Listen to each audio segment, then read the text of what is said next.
Okay, thanks for joining everyone. This is the second installment of finance, and I do need an introduction music. That'd be fun. Finance and investing. I'm Martin Shkreli. I have two wonderful finance students joining us, and a fellow finance expert, Quinn, and we'll be going through. We'll be sort of picking up where we left off on the last lesson. Let's recap that, I guess, very briefly.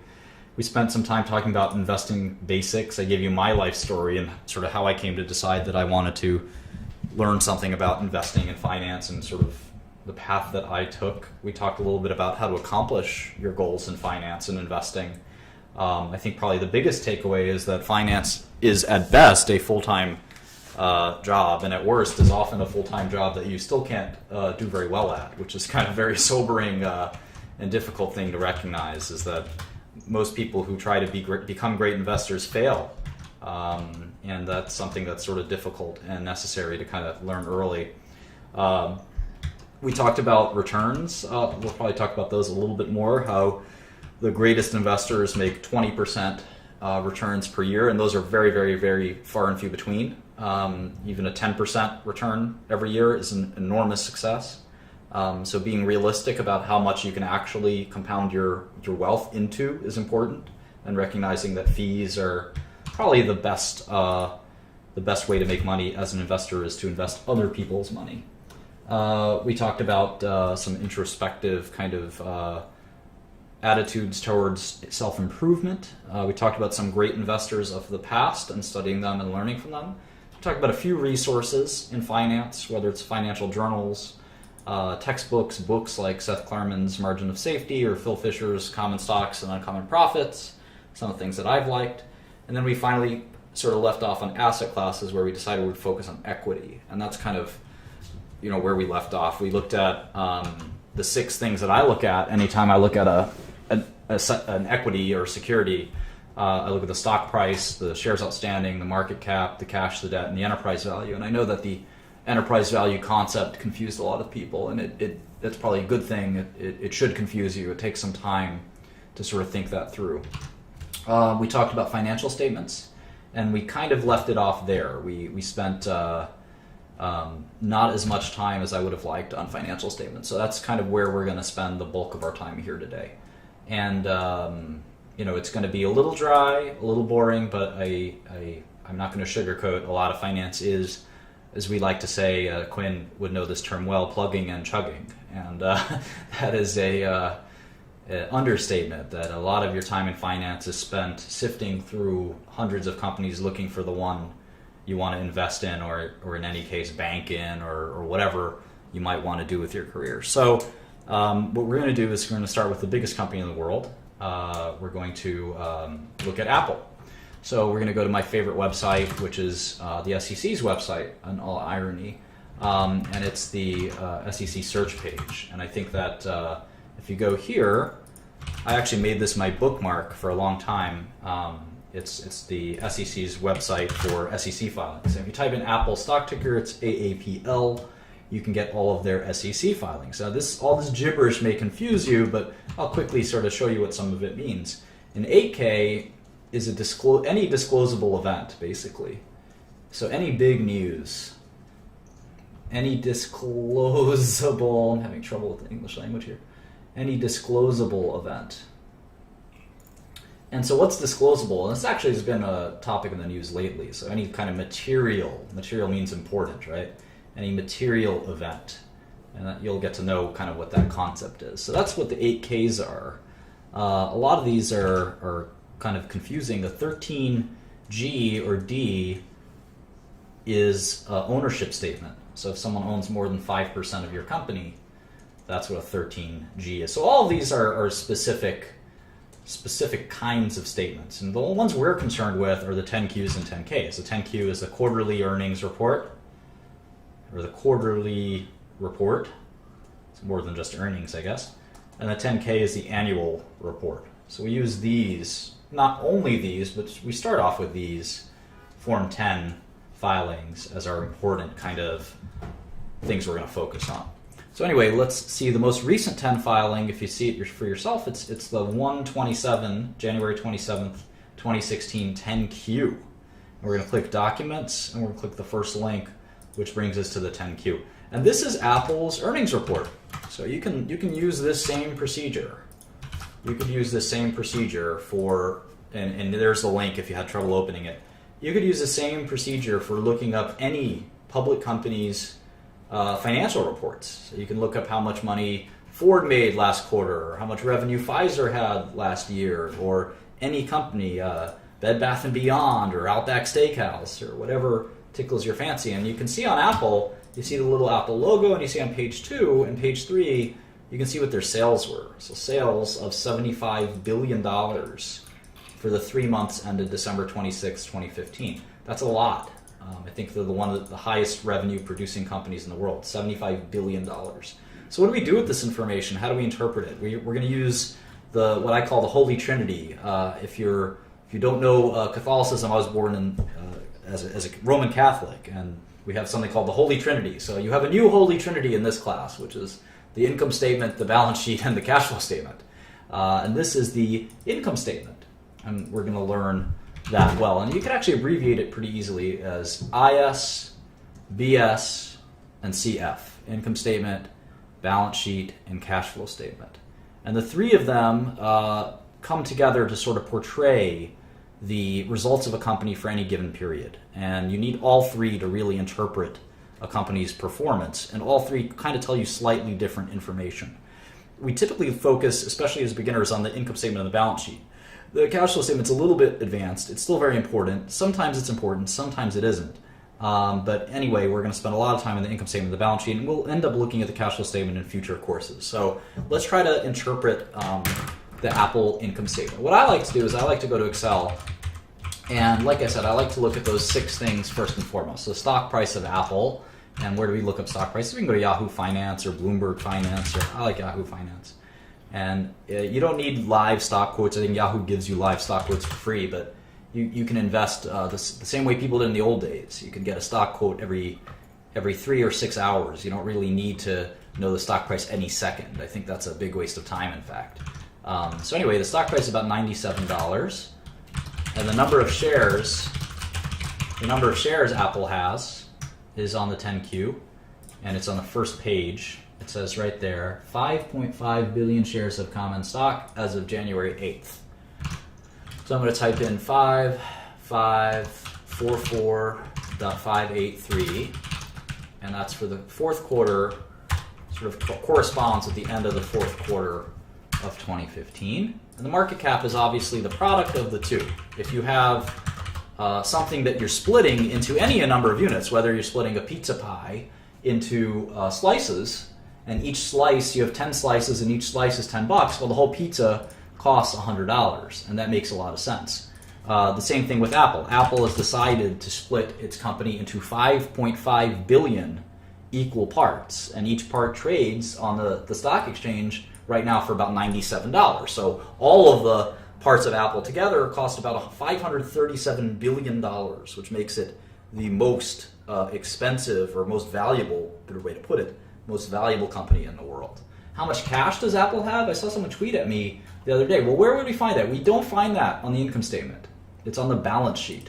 The balance sheet is literally the statement of balances. It's how much cash balance they have. It's how much debt balance they have. It's how much accounts receivable balance they have. It's how much balance on any given subject they might have. So anyway, we go to the balance sheet, and we see the first item is cash. And is that normal? Is that how this thing works? It is. Interestingly, the way balance sheet works, and this is sort of in the PowerPoint, is the way balance sheet works, it's listed in order of liquidity. It's an order of liquidity. And what does that mean? Well, the most liquid thing, liquidity is just how fast can you convert it into cash. And cash is the most liquid thing. You can use cash to buy something. You can't use a house to buy something. You might have a $5 million house, but you can't buy groceries with it. The grocer will look at you and say, I don't want your house. I want $15 for these beers you're trying to have, Mr. Shkreli. I hate when that happens. But the liquidity is just conversion to cash. So cash comes first, and the next most liquid thing to cash is marketable securities that are cash-like. So things like treasury bonds, even some stocks and things like that. are marketable securities. So if you had, let's say, a balance sheet of $5,000 of cash, $3,000 of marketable securities, well, what's next? Accounts receivable is next. So this is money that people owe your company for product that you've sold to them. So this is stuff like if Apple, who presumably they ship their computers or their devices to a company, let's say like AT&T, and they say, here's 15,000 iPhones, pay us within 30 days. And you may not realize as a beginner or someone who hasn't been in the business world that that's how business is done. You might think that's crazy because you can't go to the Gap and say, well, I'll just take these 30 sweaters and I'll just pay you when I can. That's not the way that it works at the Gap, but in real business, that is the way it works.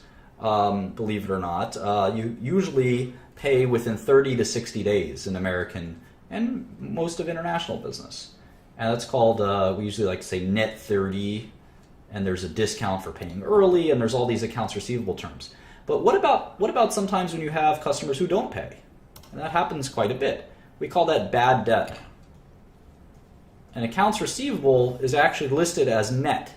So it's net of bad debt. And you have to estimate what you won't collect on, and literally what you have to send to accounts receivable, which is the collections agency. So anything after 60 days, typically, you would discount that in your accounts receivable. So if this company this sort of pretend company that I'm making up here, they might actually have $2,500 of receivables, but because some of that, maybe $500 of that is 90 days past due or 60 days past due, you'd start to like write it off of your balance sheet. You'd start to say, well, I'm not going to get that money from that customer, and hopefully you don't do business with that customer again. But you typically, or you sue them or something, but you typically have to write off the bad debt expense. Next is inventories. So inventories is pretty complicated, and we'll treat this over several lessons. But inventories is basically goods that you have that you're hoping to sell. And inventories can include all kinds of things like raw materials. Raw materials, like if you're, I don't know, Apple, you might end up buying a lot of glass.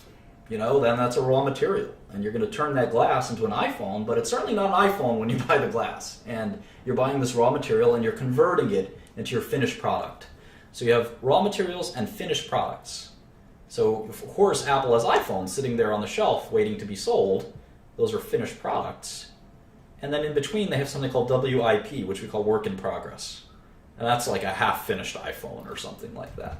So after inventories, we get into all kinds of crazy other assets. And the most important one we're going to call PP&E, property, plant, and equipment. And this is going to end up playing a huge role in finance. So just keep this in the back of your mind. Property, plant, and equipment is any hard asset. It's any hard asset which has a useful life. Which has a useful life of more than what? Do you guys know, students? No, I'm not sure. Boo! Quinn, No. do you know? Off the top of my head, short man. 12 months. It has to be a useful life of 12 months. So any building, any land, for instance, property, plant, and equipment, any factory, like if you bought a machine, like I don't know, some kind of, if you're in Apple, I guess, some kind of widget that makes iPhones, a big factory machine that, I don't know, puts the iPhone together. That costs you $20 million to make. That's plant. That's literally property, plant, and equipment. And that's a really important part when it comes to accounting. It turns out to be extremely vexing in how we deal with it, and tricky, and quite important. So any good that is going to have its utility, it will be measured in more than 1 year. A paperclip doesn't have utility in more than a year. A paperclip is, you use it when you use it. But even computer software, if you buy a 5-year license for computer software, you could actually have a useful life of 5 years. And the way you account for that expense is very tricky. And it turns out there's a lot of accounting questions and even sometimes accounting fraud that occurs when you misaccount for how a useful life of an asset is. So property, plant, and equipment are very important in business, and we'll talk all about it. So we have other assets, things like that. And the point is that as we go down on the balance sheet, we of course add this all up to get to total assets. We get a sum here of total assets. But as we go down the balance sheet, it becomes less and less liquid. Cash, extremely liquid. Marketable securities, it's not quite cash. I can't go to the grocery store and say, here's some treasury bonds, will you sell me a Snickers bar? They would say, well, maybe you should sell your treasury bonds and then you can buy the Snickers bar. And you say, but I don't know, Miss Cashier, this treasury bond is very liquid. You'd still say, no dice. You have to go sell that treasury bond first. Accounts receivable, well, that's not even money that you have in your hand. At least marketable securities, you've got something. Accounts receivable is a promise from your customers to send you cash. So that's really not liquid. In the inventories is not even accounts receivable yet. That's stuff that you hope to sell. And then when you sell it, you hope to collect. So inventories is even less liquid. And PP&E is the least liquid of them all, where it's just property, plant, and equipment that you use to make the inventories, which you use to get the accounts receivable, which you use to get the cash. So hopefully it makes sense that this is an order of liquidity. And then finally we have things like goodwill and intellectual property and we call these intangible assets, like your brand.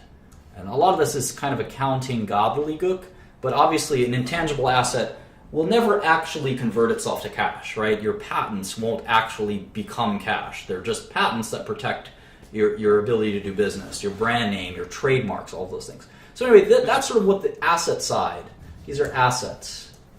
It's the asset side of the balance sheet. Very important. And let's look at like legal rights. Yeah, sure. It can be, a lot of it, quite frankly, turns out it ends up being kind of accounting stuff. In terms of goodwill, it's as this Sarah Get UB is correctly pointing out here, goodwill is often, it's the entities you've purchased, it's a technical accounting rule, and we'll talk about that at some point. These will be uploaded, this video will be uploaded automatically, so don't worry about that. Okay, so let's look at the Apple balance sheet. So we just did our own mini review of a balance sheet. So let's look at Apple's. All right, so current assets. These are assets that are convertible to cash within 1 year. Everything other than that is going to take more than a year. So cash and equivalents, 16 billion. Short-term marketable securities, 21 billion. Does anyone not see this? So I'm just going to add this up. Current cash of Apple is 16,689 plus 21,385. That's $38 billion. That's a lot of cash to have burning a hole in your pocket. What's next? How much accounts receivable do they have, guys? 12 billion, 953 million. Yeah, so that's a lot of money that their customers owe them, right? Isn't that kind of crazy? Could you imagine? I get angry when someone owes me 20 bucks. Let alone, my customers owe me $12 billion as of December 26th, 2015. Isn't that crazy? And the world works that way. That's how Apple does business. That's how every company does business. We're just going to ship. We're going to ship out our product, and hopefully our customers will pay us. If they don't pay us, of course, we have rights. We could sue them. We won't do business with them together, et cetera, et cetera. Oh, hey, Phil is here. Phil Kobe, one of our most important men here, most important people, great contributor and friend on Twitter. So, getting back to accounts receivable. So that's how business is done. And that takes some getting used to, the idea that, you're going to do this on faith. And you can see that Apple, again, $13 billion that it's got out there to its customers. Its customers are probably companies like AT&T and Verizon. They're probably companies like, retailers that buy their computers and then hope to resell them later, things like that.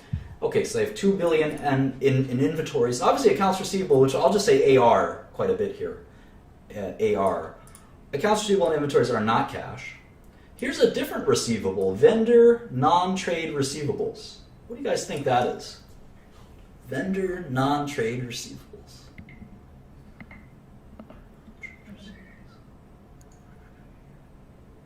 My guess,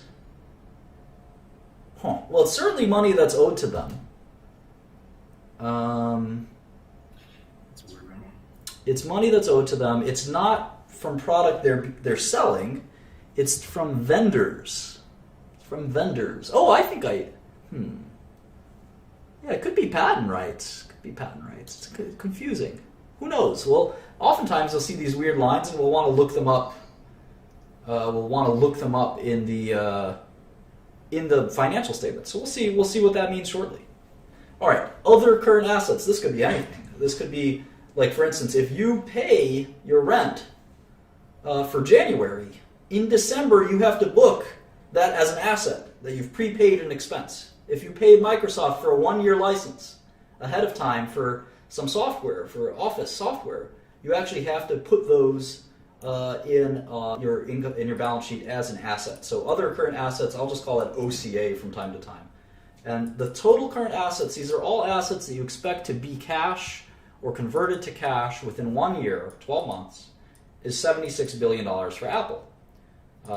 What's next? Long-term marketable securities. So this is super interesting. They have $177 billion of this stuff. I'm going to add it to the cash balance that I'm keeping tally of here as my top 6 things that I like to look at when I look at any security. Why do you think I'm doing that, guys who are students? Why do I think that these long-term marketable securities are cash?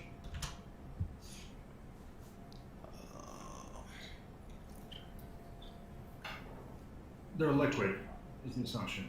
Yeah, you could sell them. You could trade them for cash pretty easily. Their value may fluctuate, but you could certainly trade them in for cash. Now, why are they long-term securities? Why is there one that's a long-term marketable security, and then there's in the balance sheet, you can see there's one that says short-term marketable security? What's the difference?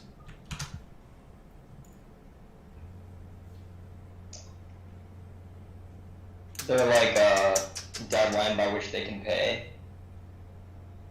Nope. So These are national, so they're not Apple paying anybody else. yeah, these are stocks or bonds that they own. So typically it's their bonds. Most corporations don't want to hold stocks, right, on their balance sheet. You know, they're not hedge funds, including Apple. They like to own bonds. Bonds are safer typically than stocks. And so the reason that the way bonds work is there's a maturity date. Bonds are borrowings. So the maturity date is by a certain time frame. Most of the time, big corporations like Apple, they don't even want to own corporate bonds. They want to own government bonds because those are even safer.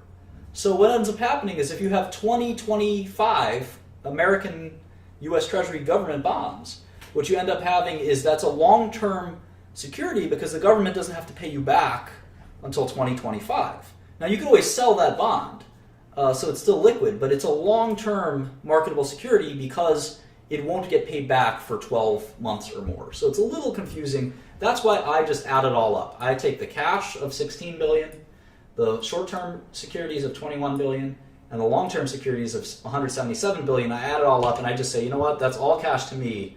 It's about $215 billion worth of cash. And they can separate it and slice it and dice it all they want, but at the end of the day, this is basically cash to me. Okay, so what's next? Property, plant, and equipment, $22 billion. This is literally stuff that's as complicated as, like I said, semiconductor fabrication equipment, where they create semiconductor wafers, all the way to something as mundane as an office chair. An office chair is going to last longer than a year, hopefully, if I'm sitting on it. You'll have to value that over the course of several years. So that's just something to kind of think through. Goodwill and intangible assets. These are kind of the accounting gobbledygook that I encourage you to ignore for now. You'll learn more about goodwill and acquired intangible assets later, but there's about 8 billion or 9 billion of that here. And then other non-current assets. You see they have OCA, other current assets, and they have other non-current assets, ONCA. And these are, again, miscellaneous. So it turns out that Apple's balance sheet is a lot like the balance sheet that we kind of looked over and did. And if you want to find a real good gem, you can find that I did the balance sheet of a local drug dealer. I sometimes teach this class to underprivileged youth. And the only way I can get across to them is teaching them with examples that they know of. But in all seriousness, if you go backwards in time, you might be able to find one of those old lessons. I think people enjoyed that quite a bit. I won't do that here since I'm recording this and want people to watch this and take it seriously. All right, so we looked at the assets, and if you total all of them, it's about $293 billion of assets. $293 billion of assets. And now, quickly, in your mind, you might want to look at the market value of Apple and say, it's a $500 billion company and has $293 billion of assets. How does that make sense? What do you guys think, Marlon? Urakash?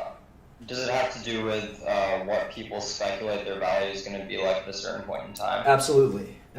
Yeah, those are the values today, but clearly the company will make multiples of cash over the next several decades. So. Good answer. All right, so what about liabilities? Well, liabilities are a little easier than assets. Let's look at a few of these. So the first liability is accounts payable. The most dreaded liability, and I'll just abbreviate it A/P, but it's accounts payable. What's accounts payable? Do you guys know? That's what you have to pay out or what you owe. Yeah, it's the opposite of accounts receivable. Your accounts payable is somebody else's accounts receivable, right? So if you, a good example is one of the biggest accounts payable for all corporate America is law firms. So if you go to your favorite law firm, Maduri Thompson, LLP, you guys just started a law firm, I hope that's okay, and you say, all right, I need your legal services because I need to sell a bunch of Apple computers, and I don't know how to do it. So why don't you guys assist me and advise me on how to sell these Apple computers to AT&T for $25 billion? And that's sort of, hang on one second. That's kind of the approach. So you say, all right, here's the legal services, and then you send a bill. And you invoice Apple, and you say, all right, Apple, you owe me $25,000 for those legal advice. And Apple says, okay, we'll pay you within 30 days. Well, that's an accounts payable.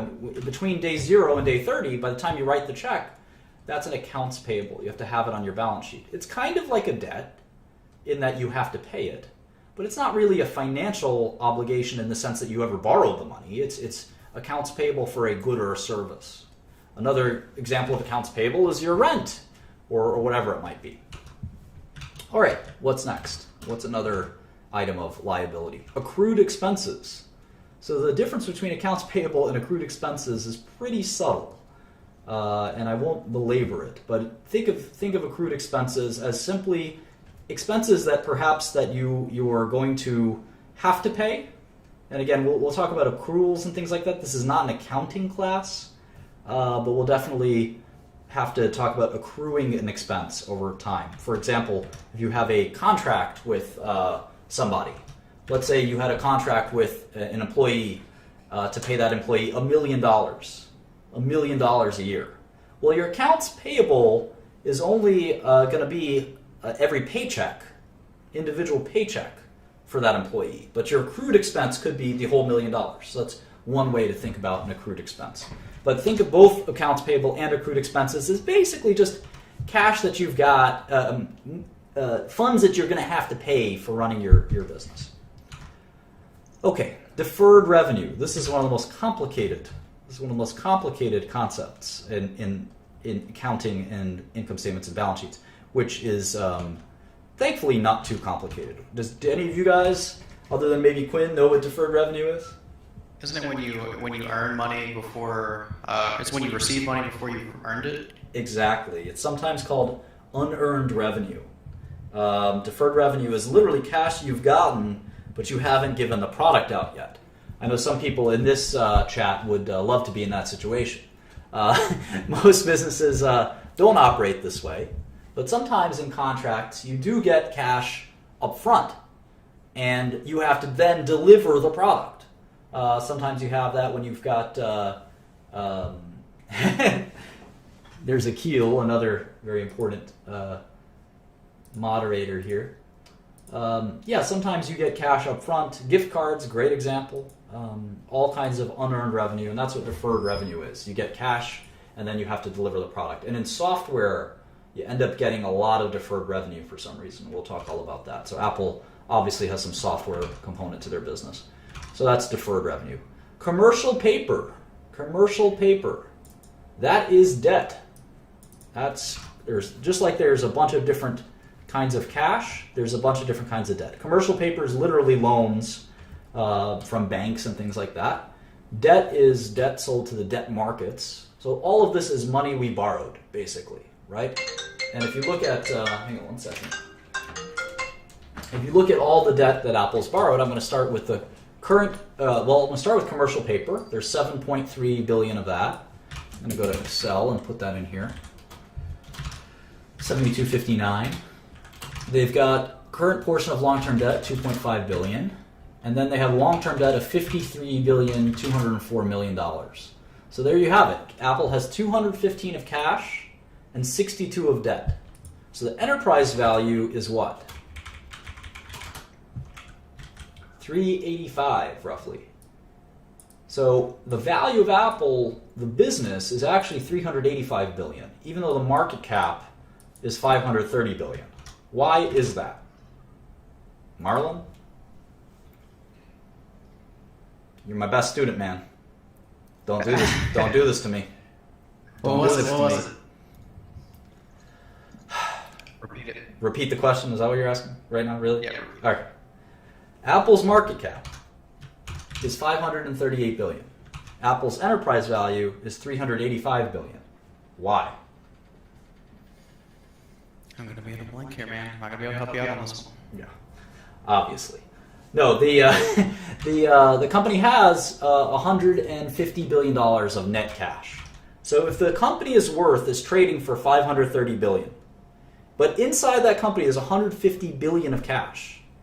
When you're paying 580 billion for it, or maybe you're buying a fraction of Apple, which is more likely and reasonable to assume, every time you buy a share of Apple, you're literally buying, for every share, you're getting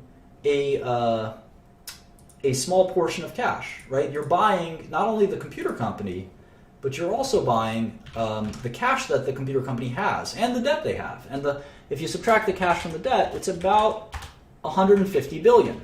But the market cap is 530 billion. So literally a third of the company, or 30% almost of the company, is just the cash on the balance sheet. So you have to sort of cancel that out. Because if you had a company, let's say, for argument's sake, Apple had 500 billion of cash, what would be wrong with that picture if the stock was trading for a 500 billion market cap? That's like 300 million or 300 billion. Well, the point is that you could get all of it would be too undervalued, right? If the company you could buy the whole company, or even a part of the company, for 500 billion, and they already had 500 billion in cash.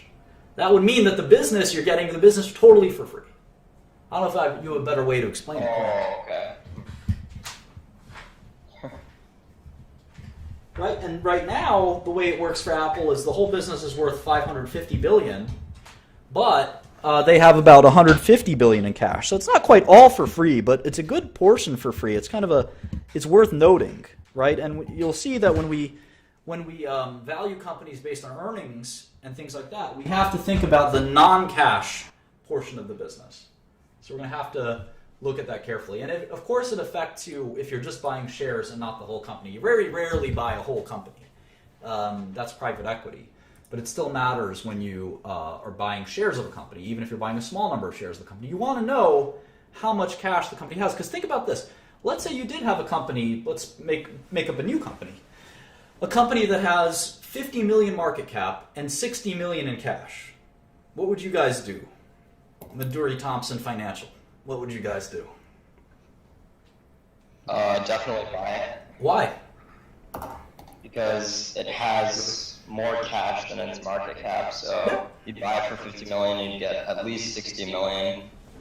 You make 10 million no matter what, basically. It's basically an arbitrage. Yep, exactly. So Apple's got 500 billion and 150 billion in cash. So it's not free, but it's about a third off if you think of it that way. And we'll look at this in more and more detail later. Okay, so let's look at Apple some more. All right, so the the balance sheet has total liabilities of 165 billion. So compared to assets are about 300 billion, liabilities is about 160 billion, so shareholders' equity is 130 billion. Does anyone know what another name for shareholders' equity is?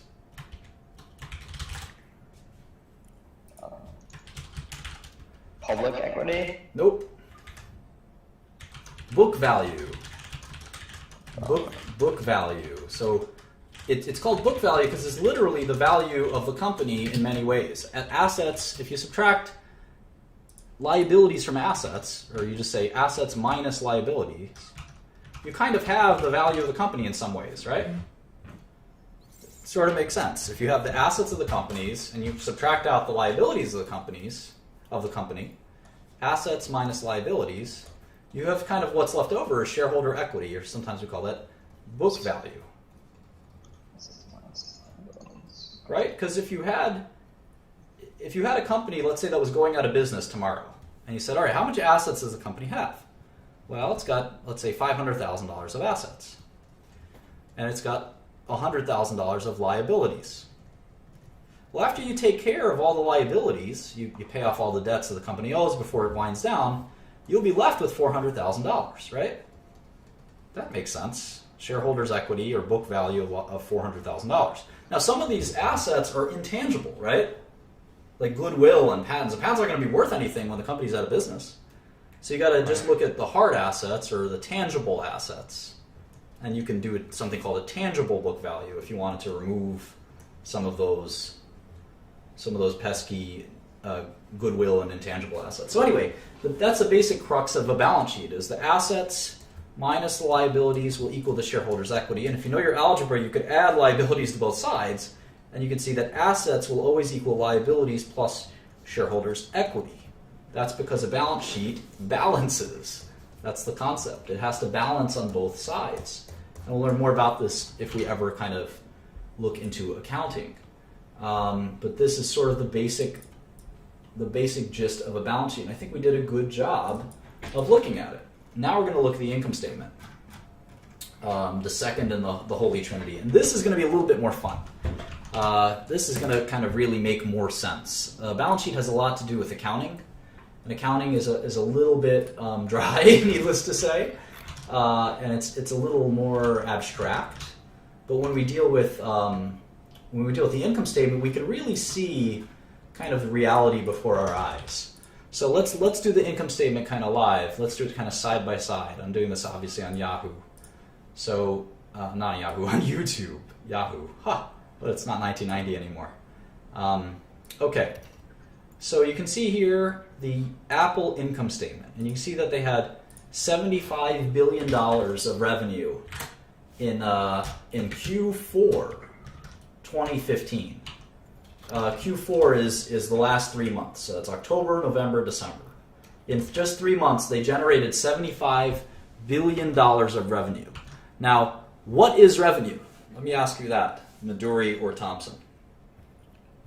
It's what you've earned throughout the period of the quarter. What does that mean? Terrible definition. It's what you've taken in. Nope. Sort of, yes. But can you be more specific? Is it definitely cash I've taken in? It could be anything. Or profit would be what you've earned. Your revenue. It's definitely not profit. Yeah. Your revenue includes your expenses. No. Or it doesn't include your profit. Your profit equals your revenue minus your expenses. Yeah, I'm just asking you about revenue. Yeah. Your revenue is the opposite of that. Revenue is just sales. Revenue, sales, turnover, receipts, they all mean the same thing. We'll worry about costs and profits in a second. But when it comes to revenue, how do you know something is revenue? Obviously, if it's a retailer, right? When you sell the sweater and you get cash for the sweater, you understand that's revenue, for sure. But can revenue be more complicated than that? Sure, right? I mean, what if your law firm, right, you said, you gave us an invoice for $50,000, and I said, wait a second, I only used $40,000 of resources. How much revenue should you book? And what if I told you I'm not going to pay you for 60 days? Is it revenue still? All of these questions are actually pretty important. And recognizing revenue is actually pretty difficult. And we call it revenue recognition. And sometimes, if you're really fancy in business, we call it rev rec. Rev rec. And obviously, rev rec is simple in some businesses and not so simple in other businesses. And in general, the kind of idea for when you recognize revenue. When do you recognize revenue? Typically, it's when, and this is a general rule, it doesn't always apply, but in general, it's when what? You guys know? Quinn, maybe? It's when title to the product has passed to the customer. So someone else owns the asset, whatever it is. Yes, exactly. So even if it's on a promise. So a lot of revenue you don't actually have to have received the cash. Right? Mm-hmm. So it's actually, a promise is good enough, if that makes sense. So you can book revenue on just a promise. And there's a lot of other rules. Like you obviously can't sell your product to another part of your own business. Right?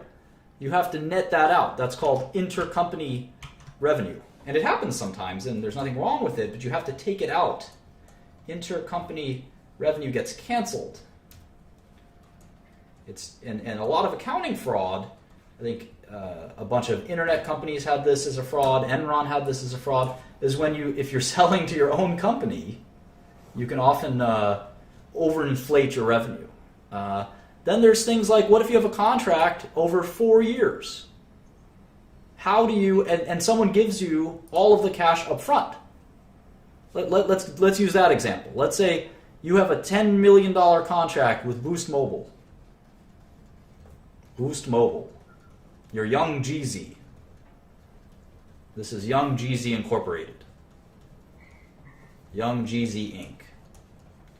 And you have a $10 million contract with Boost Mobile to promote Boost Mobile products for 4 years.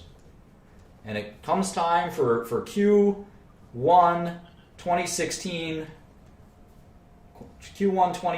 revenue. How much do you report? And Boost Mobile gives you a check for $10 million. How much do you report? Do you report 10 million? Do you report 2.5 million?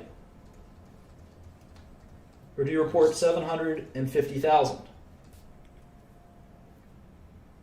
mean, there's no way to really tell. No, there is. There's specific rules, and it's called FASB, and you report $750,000. FASB is Financial Accounting Standards Board.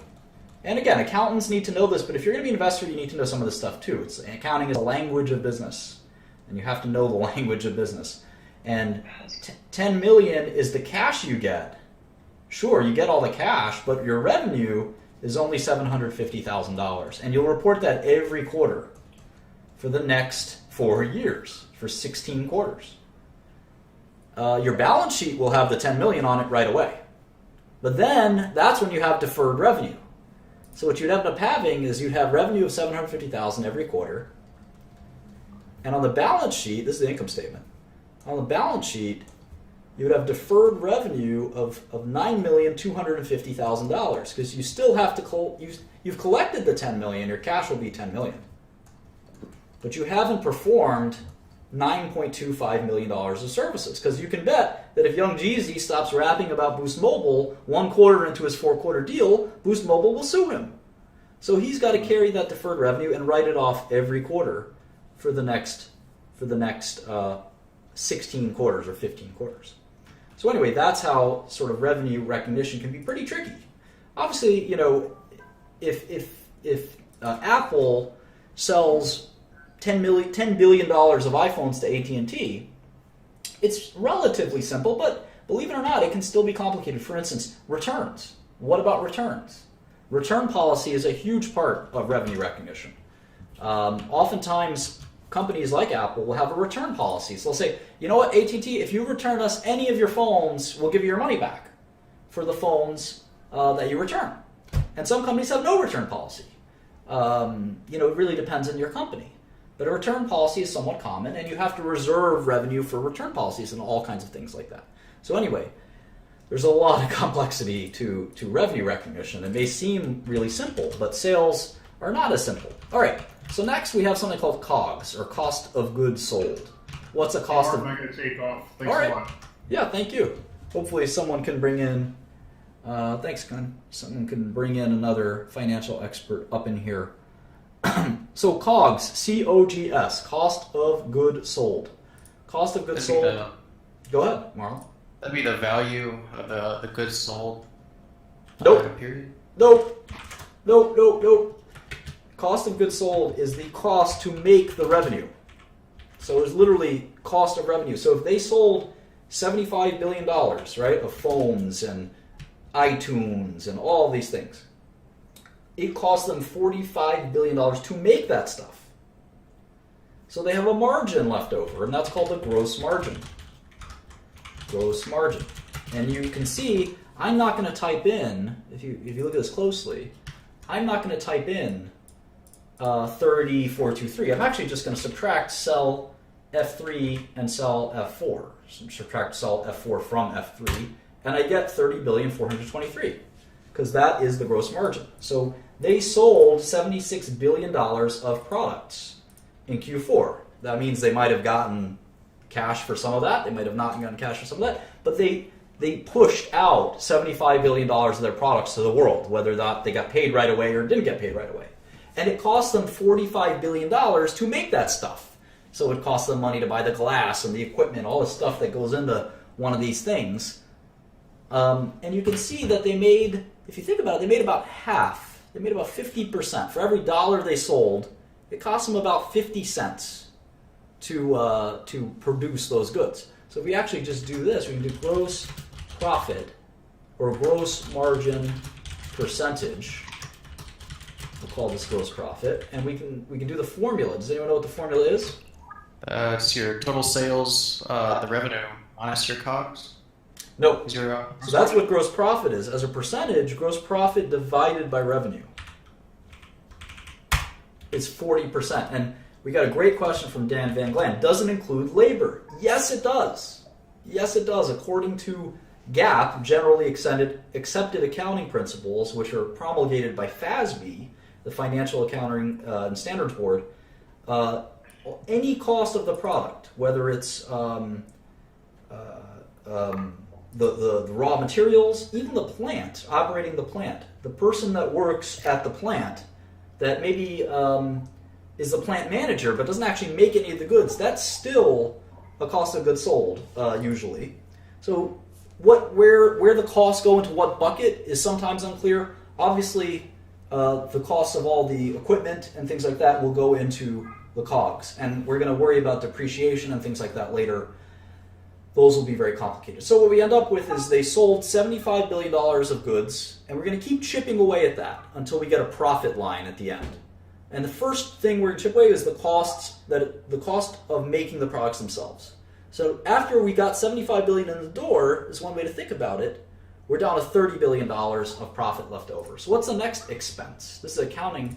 This is an income statement. This is the income statement. So we're trying to figure out what our income is at the end of the day. But there's more expenses than just the products themselves, so what they cost. There's research and development. Apple has a bunch of smart guys sitting around and thinking about how to make new products. They only spent $2 billion on that stuff. Isn't that interesting? Think about how much profit they have. $30 billion, right? And they spent only $2 billion. $2 billion on research. And how about marketing? Selling, general, administrative. So that's not just marketing. That's the CEO's salary, Tim Cook. That's their office building. That's all kinds of other things. That's their legal expenses. That's only about $4 billion. So they're a really profitable company. After their cost to make the stuff, they barely spend any money on these other things. So we're going to call these operating expenses. Operating expenses. This is what it costs to run Apple. About $6 billion. $45 billion to actually make the products, but $6 billion to actually run the company. So operating profit is kind of what's left over. And this is an important line. Operating profit is kind of gross profit minus operating expenses. So now we're down to $24 billion. So revenue was $75 billion in Q4 15, and now operating profit is $24 billion. So we can actually do an operating margin. Operating margin. And that operating margin is roughly 32%. That's a very high margin. Most businesses don't have a 32% operating margin. Some pharmaceutical companies do, but retailers and things like that have more like 10% operating margins. So pretty healthy margins from Apple. What's left after operating profit? What other expenses could there be? It's going to be a lot of financial and taxation kind of expenses. So that's the only thing separating us between operating profit and what we call net profit. Net profit. So taxes is a huge part of that. And interest on all that cash they've got, right? They get $402 million of just interest. So we call that pre-tax income, and then there's finally taxes, which are what you think they might be. And again, taxes aren't necessarily cash they've spent. That's just cash that they're going to spend often. And what we're left with is $18 billion. So we can calculate again a net margin percentage.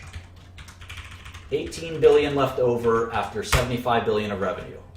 So 24 cents. Every dollar that Apple gets from you, they keep 24 cents. Isn't that interesting? We can also calculate a tax rate. What does Apple pay in taxes? Well, they're making 24 billion before taxes. They spent 6 billion on taxes, so 6 divided by 24 is 25%. How about that? Apple pays double or triple the tax, or we all pay double or triple the tax that Apple pays, even though Apple is a corporation. So that's what a lot of people don't like about corporate America. 25% tax rate, that's pretty low. And then we can think about it on a per share basis. So what's the income per share, or earnings per share, EPS? Well, we have to write down how many shares there are. Let's do this. There are 5,594,127 shares. So let's see. So the earnings per share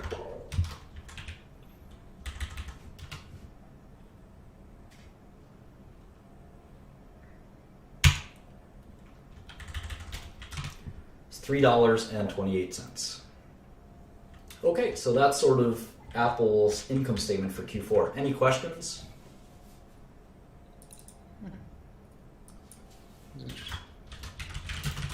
I'll teach you some quick Excel tricks. What we can do, keep in mind the income statement is giving us, and if you see any questions from people in the chat, feel free to just repeat them if you don't have your own question. But in Q4, you can see they gave you this year's quarter and then last year's quarter. So what we can do is we can actually take all of this, copy it, and paste it, and the formulas all come over. So what we can do is we can just quickly type in all the numbers from last year, and the formulas are all there, so everything automatically updates. So it's super fast to just quickly update all of it, because it's all the same format. And we can see that the final number is the same, 18024, 18024.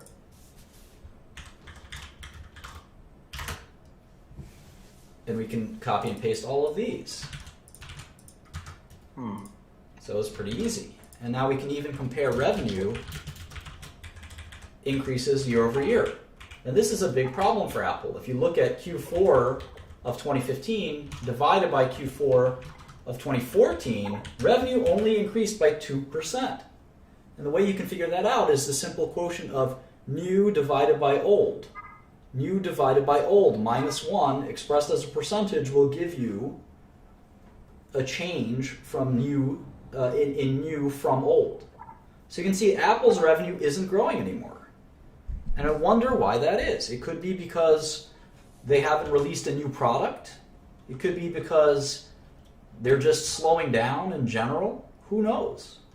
But it's definitely a worrisome trend, and we'd have to ask Apple why that's happening. Maybe people are already talking about it. But that's how an income statement looks for Apple. We can also type in the balance sheet very quickly if we wanted. So we're going to have to pay attention to that as well. So we did cash. So just do this super fast one more time.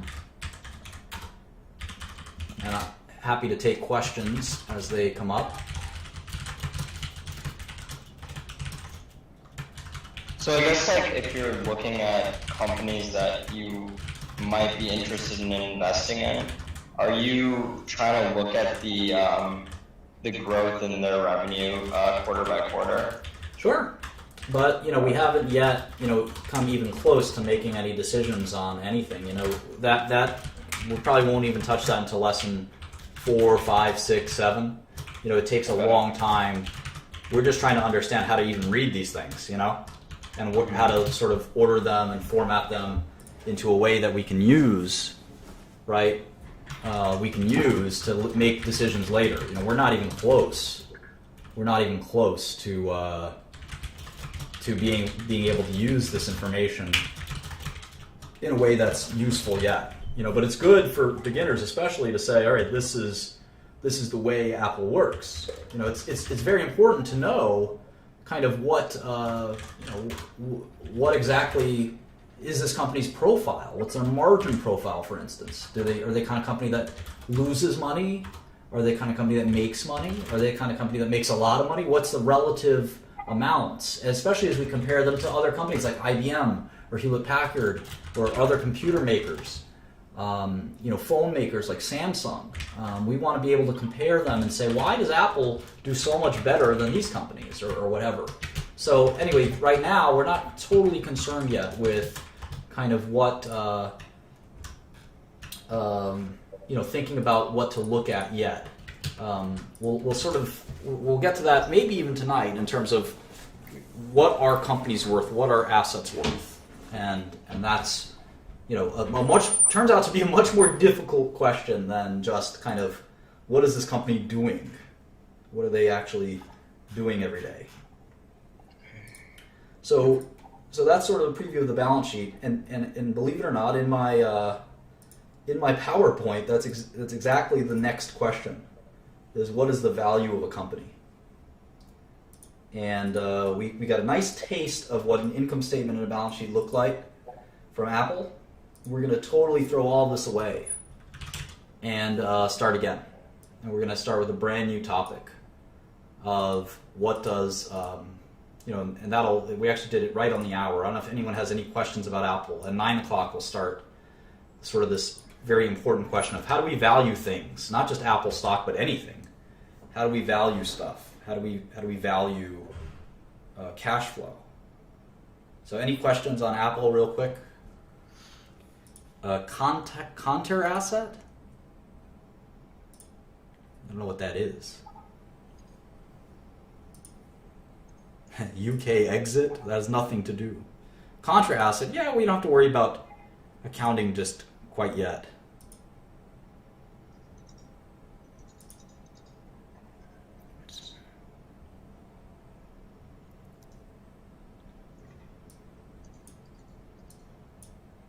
Martin, so you were talking about like the GAAP or GAAP. Is that where you can find all of like the? Because there are like a lot of different terms on these the financial statements that I don't really know too much about. Is there any good resource for like just reviewing those terms? Or I think just practice makes perfect. You know, they're all like self-evidentary. You know, like vendor receivables from vendors, right? It's money your vendors owe you. I don't know why your vendor would owe you money. Usually you owe your vendor money, not the other way around. Investopedia, I guess, you know, but I just think, you know, reading dozens and dozens of these, you will get there. You know, it's Okay. it's not that you don't need too much information about this stuff. Yeah, it was definitely helpful so far. A good question here. Do companies report revenues from their individual products on their SEC statements? Sometimes. You have to go through those statements. I think it was banned from Wall Street Bets, so I can't visit it. Reddit. I barely use Reddit. And try to stay on topic, because otherwise everyone will... you're confused and you lower the quality of this to everyone.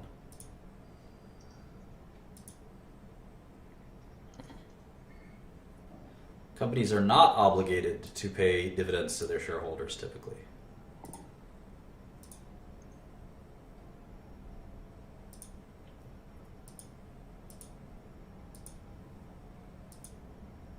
Okay, so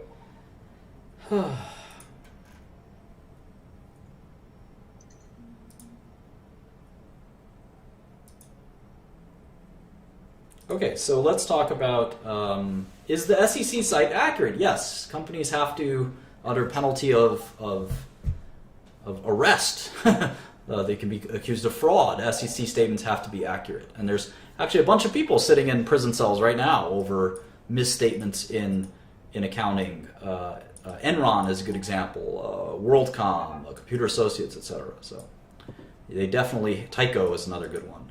So they definitely have to do that correctly. Okay. Oh, hey, there's our buddy Charlie.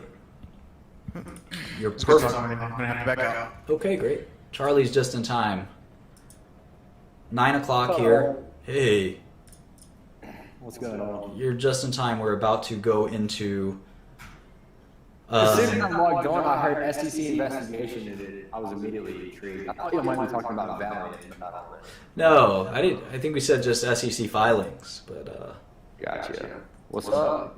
not much. We're just getting to. We just finished looking at Apple's income statement and balance sheet. Now we're going to talk about something probably a lot more important, which is how do we value cash flow, and what is cash flow, and what is I like it. discounting cash flow, and all this stuff. And this is a pretty complicated field, and I can probably teach you the definitions in 30 seconds.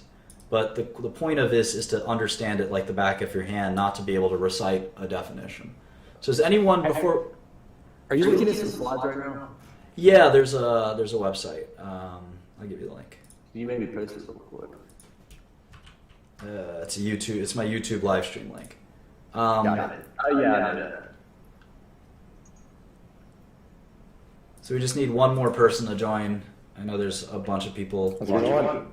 Hi. Are you a finance student or finance expert? Bullish? Okay. Blue bullish. Thanks for joining, dude. Oh fuck yeah! All right, got the slides up. Okay, good. Yo. Hi. You kind of look like a bum, and your background's echoing a little too much. So we're just gonna do this with us By three. the way, yesterday, total stage fright. Did not realize there were going to be that many viewers. That's right. All right, so let's talk about cash and what it's worth. And this is, again, this is the core of finance.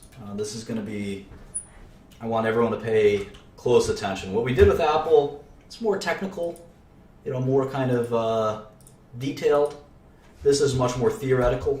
And this is going to be a lot of fun if I do this right. And it's going to confuse you and give you much pain if I do it wrong. So this is going to be really important. We'll just lock the room so we don't get any distractions. Okay, so what's a dollar worth? I ask this question a lot in like every interview for financial people. I ask this question like 20 different ways. And one of my favorite questions is one of my first interview questions is I say, if I give you $1, $1 every year, every January 1st, forever. And it's actually a contract. It literally is a contract that I'm going to sign. Right here, Martin Shkreli. And you can, it's dated today. Dated today. And it says in the fine print, it says section 2. Section 2. So this is section 1. Every January 1st forever, I give you $1. Section 2 says you can sell and transfer this contract. Okay, so I give this contract to you, Mr. Maduri. Okay. Congratulations, you've gotten this contract for absolutely nothing. And you want to sell it. You want to sell it to Charlie. How much does he pay? So I guess however many years forever is, I try to charge more than that. I need a number, Mr. Maduri. I'm gonna say $1,000. Get out of my office. You're fired. You're done. You're not getting the job. Somebody else is. And I'm going to kick your ass on the way out, and my goons are going to take whatever money's in your wallet. You're done. Sorry, you lose. Anyone think they can come in here and explain it? I'll actually give you. I will give you this contract if you can come in here and explain it correctly. Can you give a brief synopsis of the contract really quick? It's a simple. It's $1. I just did. Are you watching my YouTube stream? Here, I let me- was looking for the slide you guys were on. I couldn't find. No, it's on the. You're watching the wrong thing, probably. It's right on my. It's right on my page. Sorry, can you repeat it? No, you're missing out on your ability to make money. What if I sell it for? Hang on. No, you're done, dude. You're done. We kicked you out of the. We kicked you out. You're on the street right now, nursing your wounds from my biggest goons. Fool. Who can actually come in here and explain it? That guy seems to. Some of you guys in typing seem to be able to explain it. How long do you receive the dollar? It's perpetuity. I know that you know the answer, Charlie. This is. How much would I pay for a contract that pays me $1 every year forever? I know that you know the answer. Let's not spoil it. Let's see if someone can come in here and explain it. It's a $1 contract. I'll give you $1 every January 1st forever, as long as this piece of paper exists. And forget about like me. Pretend I live forever in this scenario. Pretend I'm going to live forever. I'm going to always have that ability to pay you $1 as well. There's no solvency risk. There's no end of life risk. It's just $1 forever. And you can sell the contract to get $1 forever to whoever you want.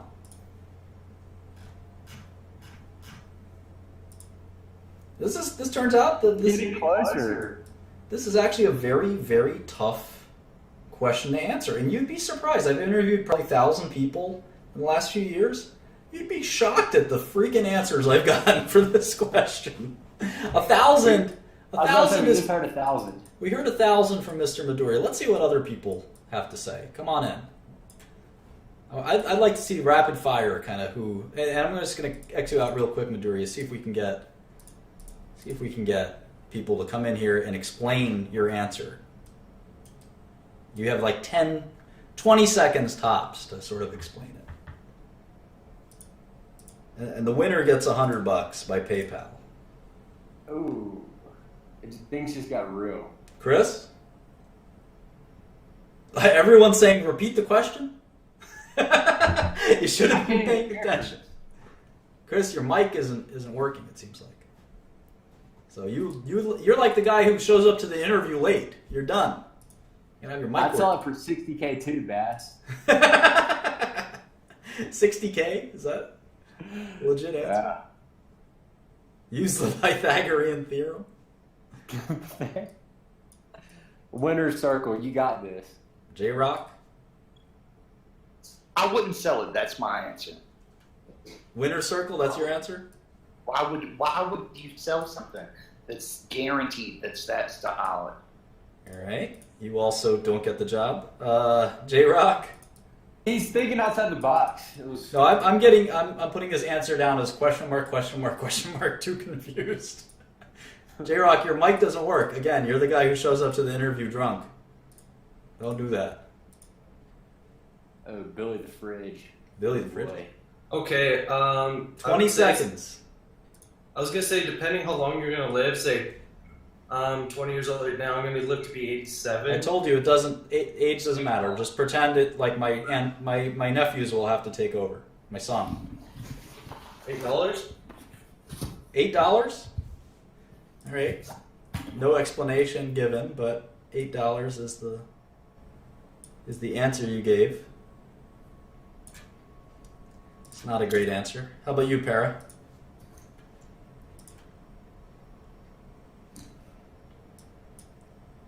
It's amazing. The average American does not understand finance.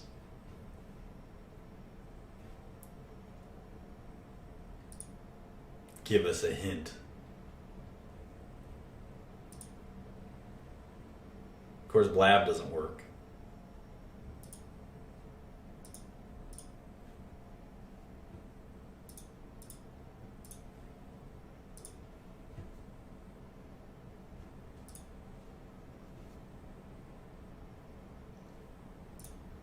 Thank you, Sandra. I think we're back. Okay, Sandra, you have an answer? Yeah. Sorry, I lagged out for a bit. But my answer is that present value of $1 is if you had $1 now versus $1 next year, you could use it out in the market and you can maybe earn interest on it or make an investment. So you kind of pick a common or what looks to be a trending interest rate. You use the present value table. Once you get into perpetuity of the present value of $1, it stops really mattering how many years. So when people are talking about ages, that's why it kind of doesn't really matter. So you'd rather have $1 now versus later, so you'd rather sell it, I'd say around $13.50. $13.50. Wow. Bam! What an answer. What a babe. What a goddess. What a genius. Congratulations. You are insanely She came in on a mission. smarter than everyone. Charlie, do you accept? You're buying it for $13.50? What are you doing? I accept it. All right, you're done. $13.50. Trade's done. Congratulations. Thank you. Of course, it's probably worth about $50 in my opinion, but I was gonna say, like, I guess, like, the actual value depends on who's buying it. yeah, it's a tricky question. All right, so we got one smart person up in here. Hey, that was a great question, Martin. I love it. I've got 100 variations of this that I ask finance people who want to work for me, who want to invest my money or help me invest, and it's pretty complicated. Well, it's all about, and I will explain why $50. I will explain in tremendous detail. We'll spend the next. If I do my job right here, I'll excite you so much about this that you'll spend the rest of your life trying to think about what cash flow is worth. Your cash flow, a business's cash flow, a septic tank pumping company's cash flow, an electricity company's cash flow, a drug company's cash flow, anything. And so this is just one small example of how do we value future cash flow. So we know how to value today's cash flow. If I said I'm going to give you $5 in 5 minutes, and I say, well, what would you sell that contract for? Well, it's going to be about $5. I mean, depending on the uncertainty, it could be $4.9999. There's actually people that do this. It's called overnight repos, if you want to look into that. There's actually a market for this kind of paper. It's actually repurchases as repos. And there's actually a marketplace for that kind of transaction where it's literally the interest of $1. The interest of something literally from the night to the morning as a repo. And there's things like called carry trades where you're carrying a trade for just a short period of time and you're earning an infinitesimally small amount of interest. Obviously, it's easy to determine the discounted value of something in a short period of time. But what if I told you I was going to give you $1,000 in 10 years, or I can give you $100 a year for 9 years? Which one's better? So I'd prefer to start receiving the money now. Well, this isn't as you can imagine. This isn't a guessing game. This is not. This is something we can actually calculate to extreme precision. Okay. With so, like, are you going to use like a 7% return on the $100? we could use any return we want, and that's the great thing about it. We could say, well, what if we don't make a return? What if we do make money with the $100 a year? What if we, et cetera, et cetera? What if there's inflation? What if there's deflation? All these things we can actually get an exact answer, and that's what finance is all about. This is literally the discipline known as finance. Let's get down to it. Yeah. Let's explain this $1,000 or $100 Cool. a year. 'Cause I'm Okay, intrigued. so the concept that our guest, who was quite good and quite eloquent, pointed out is that $1 today is usually worth more than $1 tomorrow. Not just usually, almost always. Hell has to freeze over for $1 to be worth less today than tomorrow. Why? And the answer to the $1,000 question and the answer to the $1 question all lies in this concept. It all lies in this kind of concept. Why? One, someone said inflation. Okay, I guess that's true. We could talk more about inflation. The better answer is Akil's. It's opportunity cost. Or just say opportunity or investment potential. Same way molecules have potential energy. If you had $1 today, let's say it's Monday. Let's say it's Monday, January 1st, 2016, and you had $1,000 versus Monday, January 1st, 2019, and you have $1,000, which is the better place to be if you're an investor? Well, you'd much rather be in 2016 because you can invest that $1,000. And let's say you make a 10% return per year. Well, in 2017, you would have $1,100. In 2018, how much would you have?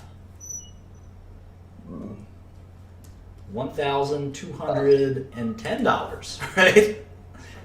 And in 2019, how much would you have? Gosh, my math is terrible. 1,341 or Yeah, something like that. I think that's right. You would actually have $1,331 in 2019 versus $1,000 in 2019. So the ability to invest the money and earn a return is why $1 today is worth more than $1 tomorrow. But how much more? And why would we pick 10% here? Why not 20% or 3% or 1%? I mean, it depends on the kind of return you can get. And what about negative percentages? There's a such thing as possibility. There's a such thing as deflation, right? So we have to think about all of those things. And this is what finance is all about. We toss and turn about this. We toss and turn about all this stuff. What about risk? What a fantastic point. Danny Argueta, you are a special person. That is the most important thing, in fact, is risk.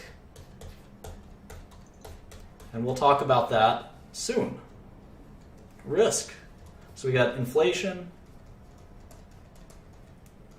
opportunity, which is risk. It's not a third thing. Opportunity and risk are the same thing. And we'll talk about that in a minute as well. So this is really it's kind of a very theoretical part of finance, and I love it because it's almost philosophical even. It's almost philosophical. And what's so philosophical and theoretical about it? Well, we know that $1 today is worth more than $1 tomorrow, but Apple has that exact issue. In fact, every stock we're ever going to look at, the concept is $1 today and $1 tomorrow are something to think about. So if Apple makes $18 billion a quarter, that means they make what? $70 billion a year? And if they make $70 billion a year, we can actually discount that and add it up. And we'll talk about that in a second. But keep the Apple example in mind. All right, so now we have the question of how much is $1, how much less or more is $1 worth today than tomorrow? Okay. So like I said, if I told you I was going to give you $5 today, or this year, and I was going to give you $5 next year, and every year thereafter, we obviously, if we summed all these things up, I don't know if you guys know this, sigma means sum, capital sigma in Greek. If we summed all of these from beginning of 2016 to infinity, what would the answer be? it would be infinity. Yeah, it would actually be infinity because we'd have an infinite number of years. And obviously the right to get $5 a year forever is not worth infinity. It is not worth infinity. It is worth less than infinity for sure. So why? Why? Well, let's go year by year. So if I told you I was going to give you $5 right now, you'd say, oh yeah, that sounds like it's worth $5. I trust you, Martin. I think you have $5. What about $5 next year? Well, who knows about next year? You may not know. You may not be able to collect next year. God only knows. And then again, the idea that $5 will be worth $5 next year. It won't be. We know at least there might be some inflation. We know that I'd rather have the $5 today than a year from now because I can invest. I can invest that $5 and maybe make a few percentage return. So $5 is in 2017 is probably worth less than $5 in 2016. It's probably worth less. The $5 in 2018 is worth even less than that of 2017. So let's say it was worth, let's say 3% less. What would that annuity be worth? So let's do this out in Excel. And Excel is great because you can just simply do it the way you see me doing it here. So $5, and we're going to take $5 times 0.97, which is 3% less than before. And we're going to copy and paste all the way down. And you can see that as we get less and less, we approach a value of what? Each year, the value of that $5 approaches 0. It's like an asymptote in calculus, right? And in fact, we can kind of graph. We can even graph what the $5 per annum. Remember, the face value is $5 every year. It's always going to be $5. In year 2250, you will get $5. But the value. But that $5 is going to be shit. Yeah, exactly. In year 2300, it's not going to be worth much.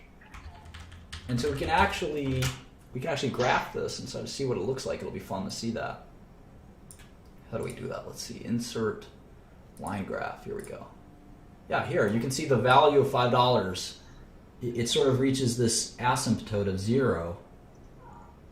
In math, an asymptote is a line that approaches another number, another line, but never quite touches it. And you can see that by the time it's like 50 years out, it really isn't, the $5 really isn't worth very much. It's worth maybe $1. So if we take the sum of this, equals sum, and we sum all of these numbers, we get $166. $5 a year forever is about $166 today. Even though if we sum all the cash we were going to get, it was $1,660. This is, let's see how many years this was for. How many years was this contract for? 332 years. It was a 332-year bond where I get $5 every year.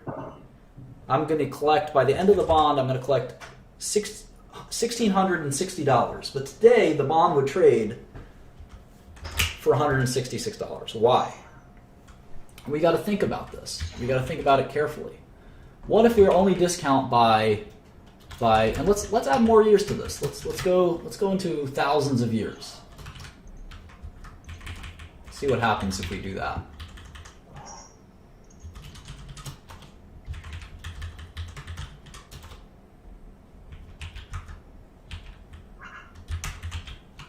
Hang on.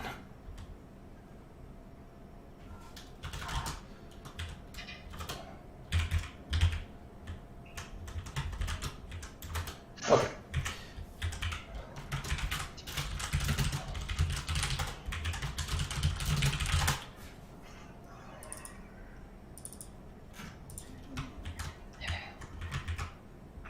Great.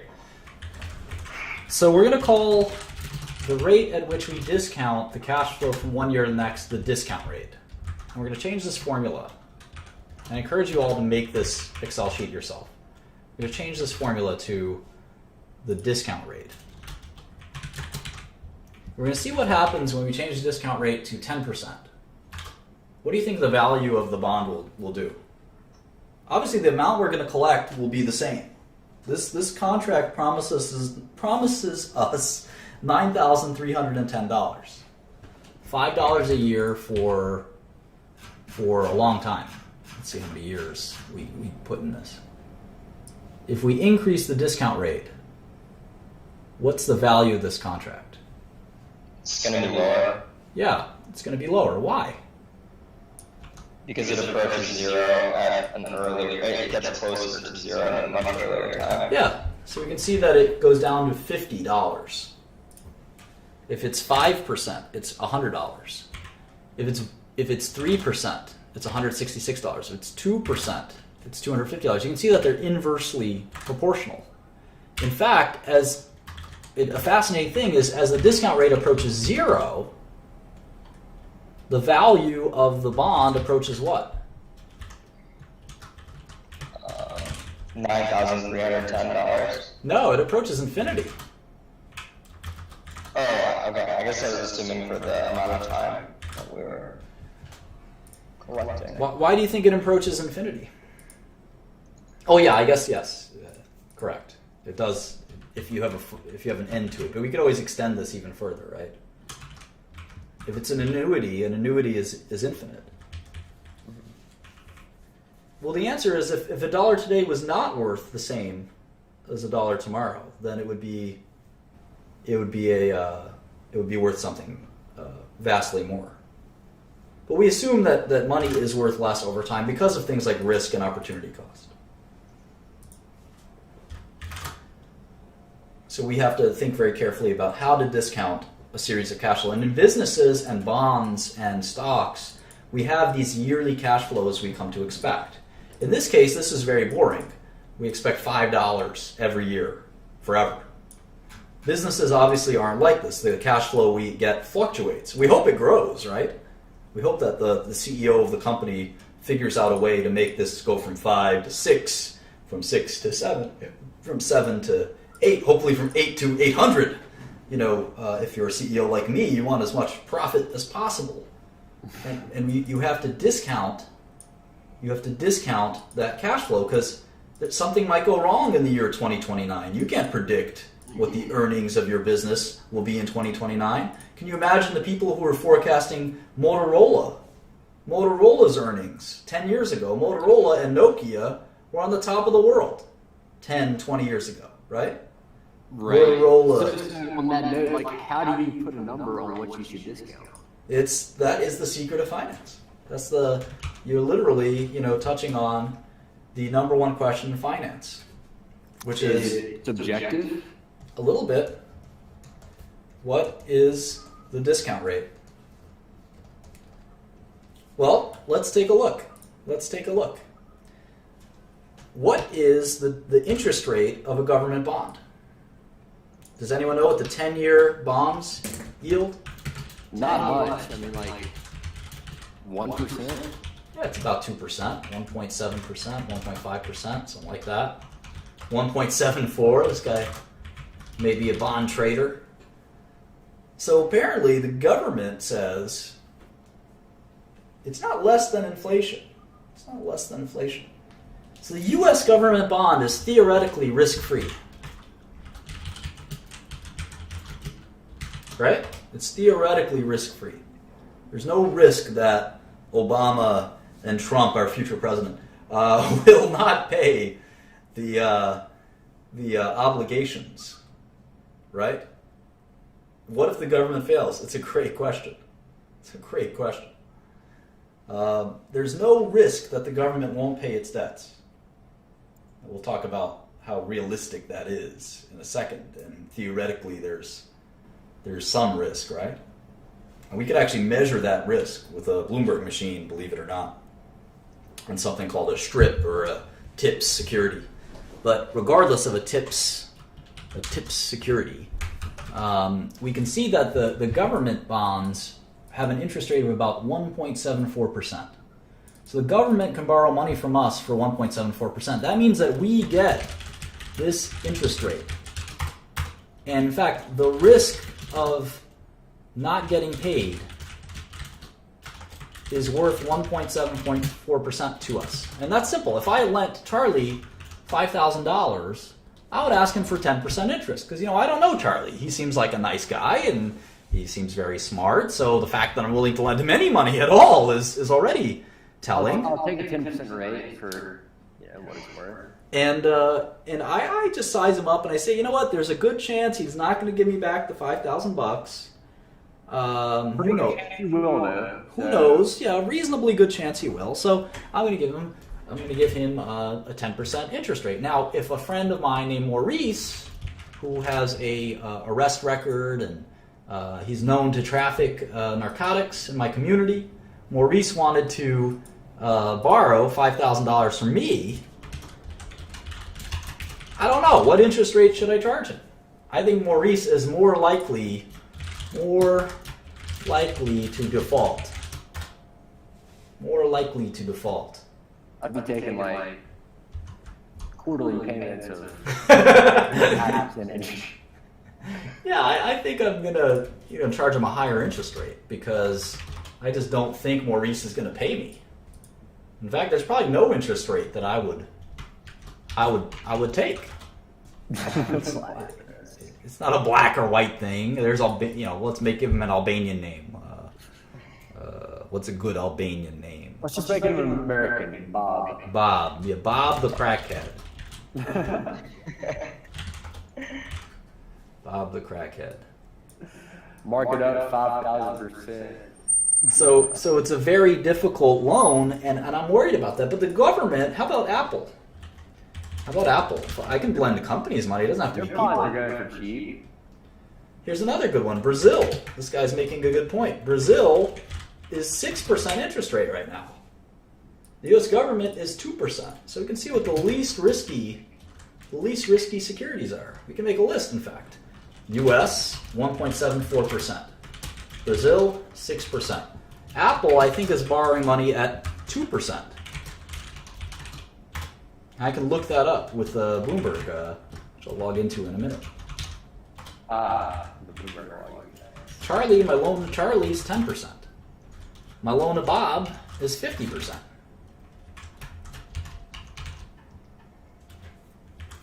So you can see that the riskier a loan is, or a cash flow is, the less we expect to get paid. The less we can discount it. The riskier a loan is, the more we have to discount it. Does that make sense? Good. It does. So if we have a corporation, remember, these are bonds. These are secured obligations. Bonds are senior to equity. Cash flow from equity is riskier. So when Apple makes $18 million this year, this is Apple's income statement, we don't know what they're going to make in 2017. It could be 10% more. It could be 10% less. We don't know. We have no idea. Let's look at an athlete. Let's take name an athlete everyone likes. LeBron James, Steph Curry. All right. Kobe would not be a good example because he's retiring. So what is the value of Steph Curry's contract? He's going to make, let's say he's going to make $10 million a year for 5 years. I don't even know what team he plays for. Golden State Warriors, I think. Yeah. So let's say he's going to make $10 million a year for 5 years. What's the value of his contract? It's $50 million on paper. On paper, you're going to get $50 million in payments. But what about present value? Well, it's a guaranteed contract from a major company. So it's probably not very risky. But even the least risky thing, a government bond, a promise from the U.S. government, it has never broken its promise in 200, how old is this country? 250 years. It has never broken its promise. It's not about to break it soon. That's the most ironclad, at least for bonds, it's never broken its promise. Wars and shit like that breaks it every day, but for bonds, it's never broken its promise. Apple, very creditworthy. Brazil, Charlie, Bob, these are much riskier. So, but Steph Curry is the Golden State Warriors. You gotta discount that big time. No, he's gonna get his money. And remember, his contract says, paid If you're discounting, even if injured. you gotta discount Steph Curry. I would say a discount rate of 5% would be appropriate. Okay. So in Excel, what we do here is we actually do something like this. It goes equals NPV, parentheses, 5%, comma, and then we highlight all of these, and we get a number. It's $43,290,000. That is the present value. And why is it $43 million and not $50 million? Can anyone answer that? It's because there's some risk If the with NBA defaults. There's some risk to the NBA defaults. That's a good point. The more likely, Not likely. the more likely scenario is that there's opportunity cost. And it's not like he's not going to collect. He's going to collect 50 million. There's no doubt. The point is, he would rather trade 5 equal installments of 10 million for $44 million or $45 million. And the discount rate, this is a really important concept right here. You guys, this is gold here, what I'm about to tell you. It's a secret. The discount rate should be equal to the risk-free rate, which is usually just projected inflation, or the U.S. government bonds, U.S. Treasury bonds, plus the risk premium.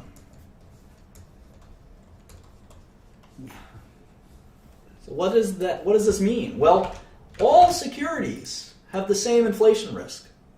Right? Bob and Charlie don't have any different inflation risk than the U.S.'s inflation risk. Brazil has its own inflation risks, right?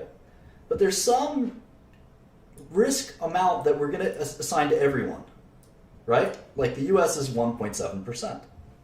Then we have to add a little bit more risk.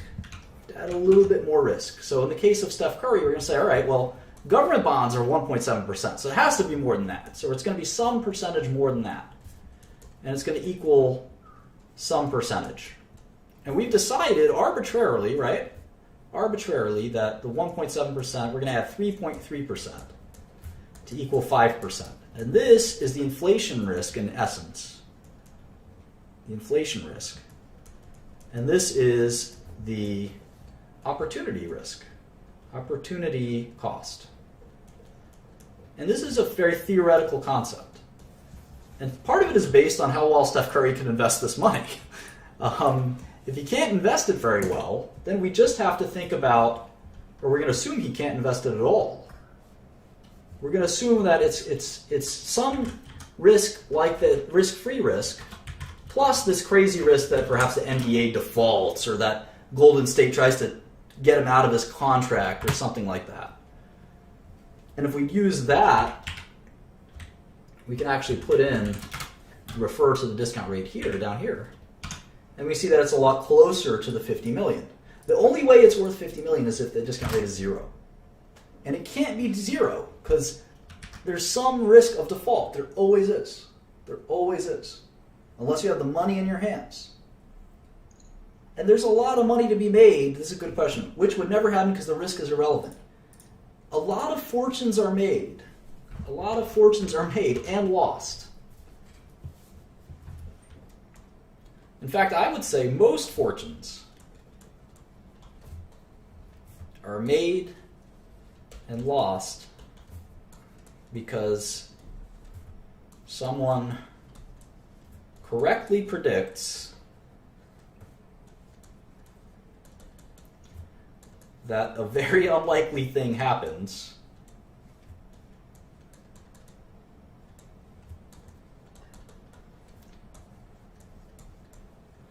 or doesn't happen.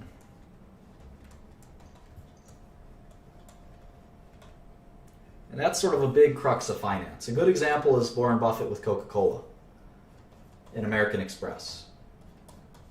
And many of other Buffett stocks, he paid a large price for. They did not seem to be cheap stocks when he bought them. They traded at 20 times, 30 times earnings.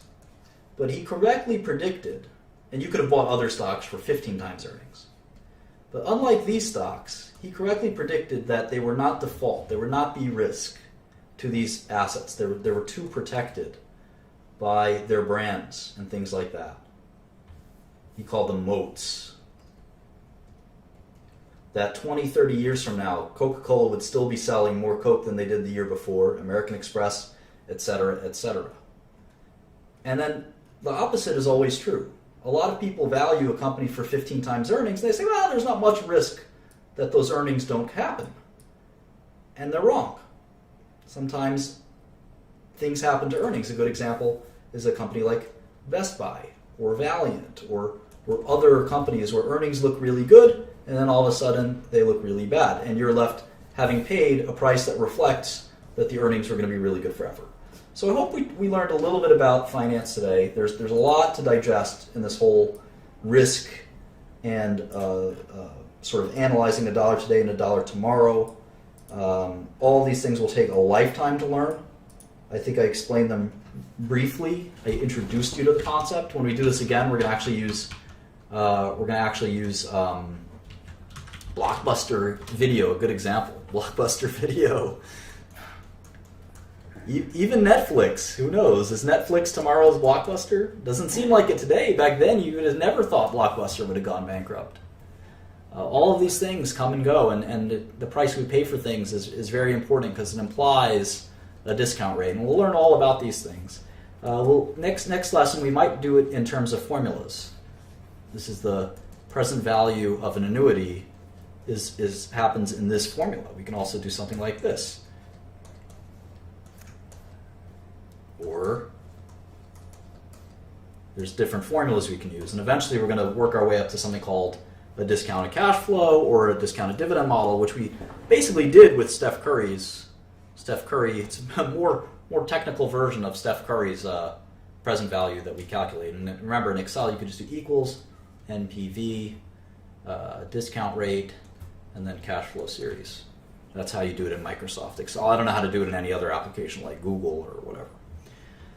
So again, you're going to spend a lifetime thinking about the way to discount cash flows. That is the essence of business, finance, and investing. I can't teach it to you in one lesson because it's going to be a lifetime of experience and learning. And that's what, in essence, all of investing is all about, is what is the risk to your cash flow. But we can go back to public companies like Apple and do some more forecasting and see kind of what likely is going to happen to investments in public companies and private. We can do some private stuff too, and we can try to discount and use examples and things like that. So I hope this is valuable for everyone. If anyone has any questions, I'll open it up for the next sort of 5 or 10 minutes, and then we'll try to close by 10, and then I'll stick around and do some stuff after 10 as well, but the stream will end at 10 sharp, so anyone can join in. I'm going to get a soda, so the mods can... That was a great, really good, I guess, fundamental explanation of cash flow, so I appreciate it. Good stuff. Yeah, thanks Sure. a lot, Martin. This is very informative. Feel free to dial in some people so we can get some questions while I go get my soda.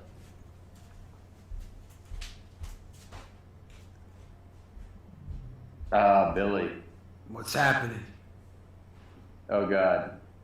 What's up, dude? I just invested all my money. And Shkreli? No, he was saying how what's his dick did Coca-Cola 30 years and was like it's gonna grow for 30 years, and I was like that's awesome because who would have thought Coca-Cola would grow that much? And I did the exact same thing in hold on. Oh, Little Debbie snack cakes. I think they're gonna grow exponentially every year. Okay. So I put $40,000 in Little Debbie snack cakes. I think this is good for me. I'm excited. If anyone would know his snacks, it'd be Billy the Fridge. Anyone else? Little Debbie's it's a good name brand. I commend Billy the Fridge's investment. The Billy the Fridge snack cakes. Starbucks, we talk about Starbucks a lot. We did a discounted cash flow for Starbucks recently. Martin, I see that you're big on finding the companies that are high PE that are still cheap. So is there a reason that you're attracted to these? I mean, lower PE the better, the less I have to pay to buy a company. It seems like you're it seems like you're interested in the ones that are high PE but still are cheap. Yeah, I mean, so I think working at a Tiger Cub, all Tiger Cubs have this view that it's not about PE, it's just about, what's the present value, and high growth companies definitely, it's young Shkreli in the building. Dun dun dun dun. Unbelievable. High quality companies often have high PEs, and that's why they have moats that protect them. Yeah. You know, Coca-Cola is always traded at a high PE, but it's always going to have its moat. Is Coca-Cola be here 30, 40 years from now? I mean, you can bet your bottom dollar. In a world where there's very few certainties in this world, right? We don't know what the biggest computer maker is going to be in 20 years. We don't know what the biggest social network is going to be in 5 years. But we know Coke's going to be here. We know American Express is going to be here, most likely. We'll see. PayPal's coming around the corner. And we know there are some things that we can rely on as brands, right? Toothpaste. There's no technology that's going to change toothpaste in the next 20, 30 years. So we can value. It doesn't mean you always buy Coca-Cola or Procter & Gamble. It means that if there's a discount to those stocks because of some crazy thing that's happening in the world, you can take advantage of that discount. So IBM is a good example. IBM is trading at like 8 times earnings, and Buffett loves it. I don't know anything about tech, but if there was a 3% discount rate that went to an 8% discount rate for Procter & Gamble, I'd buy Procter & Gamble. And all of these things are pretty complicated. We'll get into it more and more and more. Reese? So I pretty much understood everything except for at the very end I was a little confused. So is the discount rate like the number that shows like an asset's value after you calculate the risk involved, or? Discount rate is how much you discount 1 year's cash flow from 1 year to the next. It's like I said, discounts should. Get the present value of future cash flow. Yeah. Yeah, bitch. Discount. Is that young Shkreli? Yes, of course. In the flesh. Hilarious.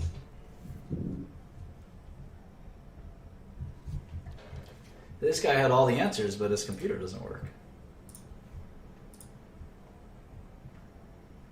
Chuck. Hey, ¿Qué pasa? talk, you guys. How's it going, Chuck? I'm doing really good. How are you guys? Great. A little nervous. Nah. Just Oh, yeah. just a bunch of kids in here. Mr. Shkreli himself. Ah. Good to talk to you. What's up? The reason I jumped in is it's a little off topic, but there's a story going around that you got killed by in a drive-by. Turns out I'm still here. Crazy story. Oh, hey, Martin. Hi. Great presentation. I'm a fellow Zigland graduate. And that was really great. I wanted to take a little off topic and talk about the macroeconomics. No. The picture that we have now. Are you willing to talk about that? What gives you the right to take my show and put it in a different direction? We have 13 minutes left to questions. Hi, Martin. Hi. Hi, I have a question. Right now, for the biopharm market in America, for you, what is your discount rate right now? Oh, that is a good question. Good question. Yeah. So drugs have very low discount rates typically. You have obviously your inflation, but typically it's like 3 or 4%, discount rate, because typically, I'll give you a funny example. Most people who start a prescription drug continue to take it for years and years and years to come. They're like annuities themselves. I take one prescription drug. I've taken it for literally 14 years in a row. 14 years in a row. That is as close to an annuity as you can get. That's better. I've only been a T-Mobile customer for 9 years. So for pharmaceuticals, What do you take? You'll take Limitless? yeah, I got that Limitless. But the point is that like that. it's a great business because you have your customers. They come back every month. Every month they come back for the same drug. So there are risks. So you have to know each drug is different. If there's a competing drug coming out that is going to take a lot of market share, it still usually is not going to affect cash flow that much. If there's a cure coming out, then you have to discount a little bit more. And that's happened a few times where there was like a vastly superior drug that came out. Vastly superior. Then you have to take a higher discount rate. Sometimes the discount rate is actually very low because you're planning on price increases, if you know anything about that. Sometimes you can plan those in advance, and you have very low, potentially even no discount rate. Then you have your intellectual property, right? So you inevitably have an end to a drug. Drugs are very unusual. It's like no other business. You lose your monopoly eventually. And you fight and fight and fight to make sure you keep your monopoly forever. But eventually your patent is broken, and the drug goes generic. There are some drugs that don't go generic. Those are pretty cool. And then what else? There's no other option. Well, they can't. The drugs that don't go generic are the ones that the FDA hasn't made a way for it to go generic, if that makes sense. When a company company's brand, since once they go off patent and they go generic, isn't the whole idea for them to ideally make a subsidiary to kind of be the top dog of that generic, right? Because Yeah, you definitely want to hold as much of the market share after the generics as possible. But typically, a lot of the big companies just give up and just let the generic market do what it does. It's usually like a 3, 4, 5% discount rate, Quentin. So it's pretty low. Once you have a drug FDA approved, you just sit there and let the cash pile up, basically, until your patent expires, at least. Young Shkreli, I see a pen in your hand. Are you taking notes as you talk to Martin? He doesn't need to take notes. Nah, dog. Who is this guy? He's the boss. Hello. So this might be for your next class, but I have a question about like dividends and pricing of stock. Is that a fair question, or would you prefer that? Obviously, we didn't cover any of that material in this session. It sounds like you know a lot. You know a lot about finance. Are you a finance student, or? I'm an econ major. Yeah, I mean, you knew a lot of the. I saw you typing a lot of the comments. You were spot on. We will talk about dividends and kind of theoretically, if a company doesn't pay any dividends ever, is it worth anything? That's something that is a pretty good theoretical question. A lot of the books would say no. Clearly, real life suggests otherwise. Yeah. And so we got to think about that. Dividends versus retaining cash versus buybacks. A lot of it's based on taxes. There's a lot of things that we got to talk about. But no, great to have you, and I hope you join us for future shows. Yeah. I just have a quick question. Do you know how to change your name through Blab? Do I look like Blab technical support? Yeah. You motherfucker, you need books? Here's one good book for you, motherfucker. I want to first thank you. I think it's really generous of you. Can you not hear me?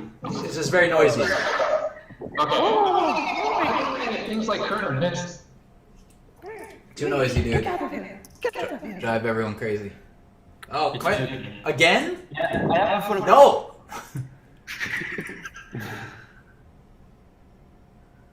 Don't do that. Filbert? Wow. Okay. Hey Charlie, I'm not in a talking mood. Maybe next time. Your mic's off, Filbert. We can't hear you. You talking to me, Charlie? Yeah, I'm just like you want my dick, bitch. I'm just curious to know, I thought you were like a joke until I started hearing you ask good questions. I'm a real ass nigga. Don't worry about it. Hi, Hunter. Hi, Hunter. When's the next finance class? I don't know. I kind of do it when I have time. I just watch my Twitter, and then I do record these, so so I am able to upload them. I have you on tweet notifications, so whatever. Yeah, the first one has been recorded and uploaded, and this one will be on there in a few minutes. Right. Thugs have feelings too, according to Akil. They did. So we'll start trolling and going crazy in about 7 minutes, don't worry. I'm really afraid to stand by. Your mic is off too. Why is like 60% of people's microphones off today? I don't understand. No, I'm not going to 1 second you. You 1 second for me. Just hold on 1 second. Solid. It's not a bad thing. Okay. I was wondering if things like which presidential candidate is going to win, or like the Syrian refugee crisis, does that affect rate or Sure. risk? Sure. Yeah, I think Democrats would give cash flows across the world a higher discount rate. Republicans would give them less. I mean, taxes and other things like that would shift dramatically. Over extremely long periods of time, I don't think it matters much, but political stability, hugely important in forecasting cash flows. Venezuela, Argentina, I mean, half these countries have a new currency every 5-10 years. You know, Ukraine, could you imagine having Ukrainian cash flow? All right. All messed up here on Blab.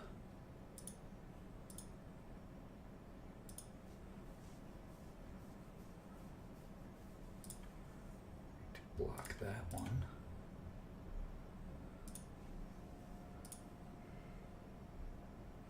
Yeah, government geopolitical risk, I think we call it geopolitical risk. Okay. Hey, Martin, so you mentioned in the presentation that U.S. government bond has zero risk, and I mentioned that that's absolutely not true. But it got me thinking, I mean, it's a little abstract, but does zero exist? Does zero risk exist? Like, can that even... We'll have multiple lessons on that. I've spent my whole life thinking about this concept, and I think there is an answer to it. I don't want to share it right now, just because it's too complicated and sort of mystical even. It's almost like a religion to me. I don't know that zero risk exists, but I don't think that's the question one has to ask. I think risk to cash flow is less about perceived risk and it's about actual risk. So if something doesn't default, did you ever risk anything? I mean, discount rates are really kind of very theoretical in a sense, right? I mean, if a bond is paying you $100 a year and you say, my bond to Maurice, the street guy, versus my bond to Charlie, the business owner, well, what happens if Maurice does pay you? Then it doesn't make a difference, right? You might think you risked something, but if you got the money, it wasn't technically a risk, and we'll talk about that in the future.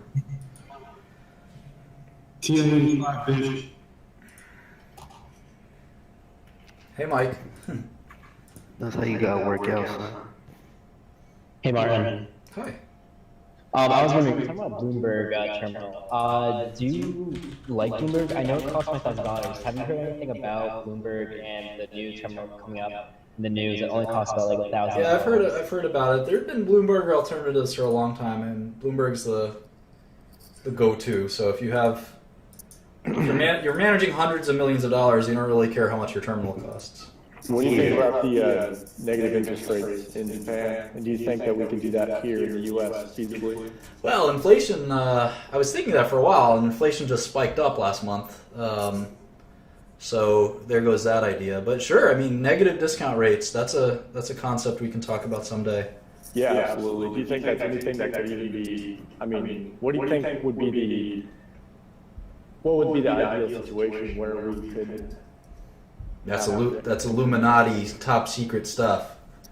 When you have cash flow at a negative discount rate. Think that through. It's not possible, is it? Or is it? All right, Daniel. I think your mic is off. We have just 2 minutes to go. And don't use the B word. It'll get you sued. Mark, what would you say is the most important thing about running a business? I don't think you can encapsulate it in one soundbite. When are we going to pay for the issues that we had in 2009 and 2008 that we never fixed? When you graduate from Baruch. You're done. You're done. You're done. Yeah, so that formula you use in Excel, you know how I said 43 million instead of 50 million? Is that assuming like you could get the first 10 million and then it defaults and you don't get the rest? Or is it so like, you know what I mean?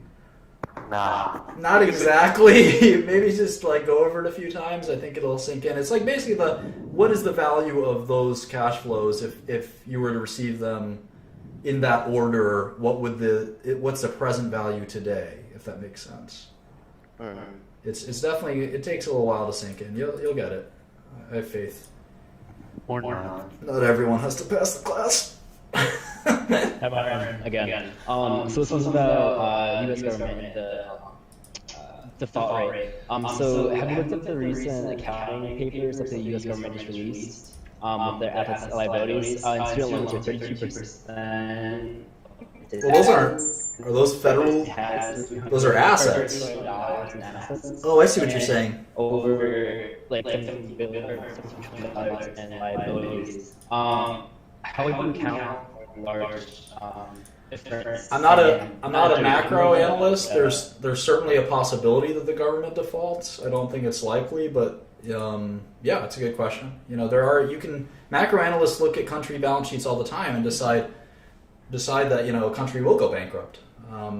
People did it in Greece and Ukraine and made a fortune. So you can certainly, Japan is another example. You can certainly look at countries and decide they'll go bankrupt and bet against them. Anyway, thanks so much, everyone. 2 hours is up. I really appreciate you joining in, and we'll see you next time.